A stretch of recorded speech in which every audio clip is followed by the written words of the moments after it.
Willie D. Live.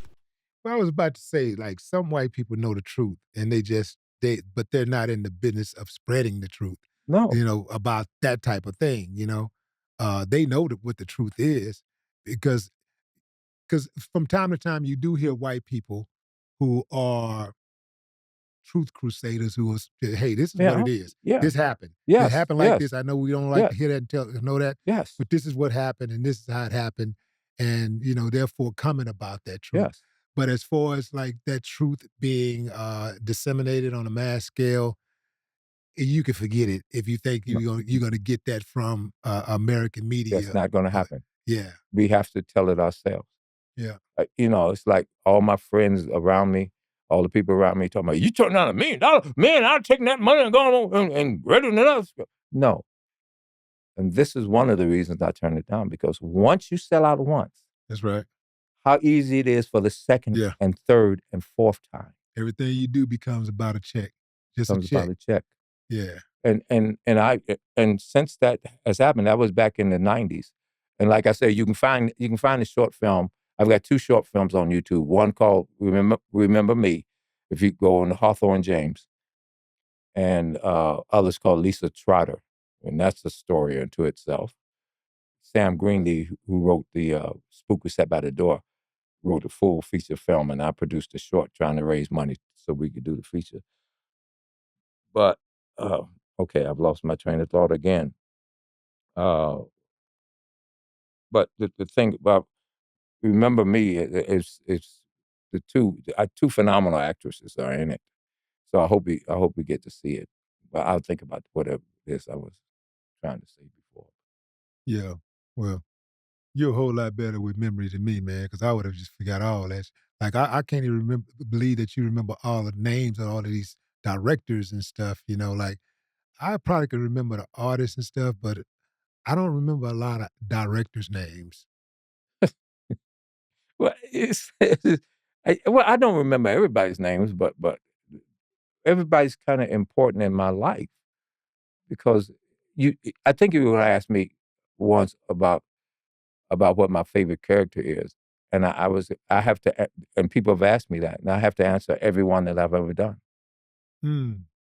I'm not ashamed of anything, from the very first thing, from the Rudy Ray Moore movie to what I did a month ago in North Carolina. That North Carolina film, I mean, that they did it as a short 2 years ago, and I've won so many awards and film festivals for that film, and they finally raised the money to do it as a feature.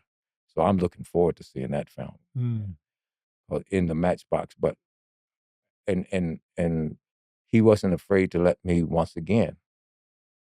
It's like I interjected in that film stuff about the Moors, and he said, yeah, and he was right on with it. There are so many times when, like, there was a film that I had done a reading of a play with this woman about a black guy, a French black guy, whose tavern still is in New York, who helped fund the Revolutionary War. I mean, black guys do you hear about? But there were lots of black guys with money.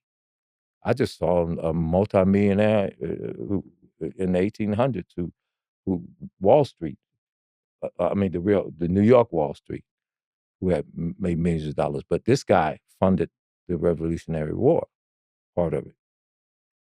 But I did a reading for her, right, about the play based on this guy.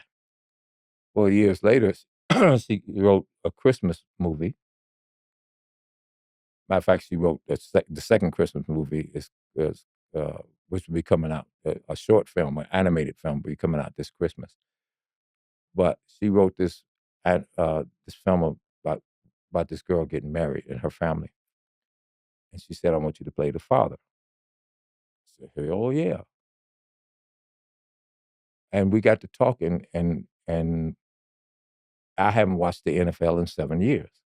Kaepernick got no job. The hell with the NFL. I could care less. 7 years I haven't watched the NFL, and I have no intention of ever watching it, ever again. Now, I still watch football. I still watch college. But the NFL specifically, no, I'm not watching it.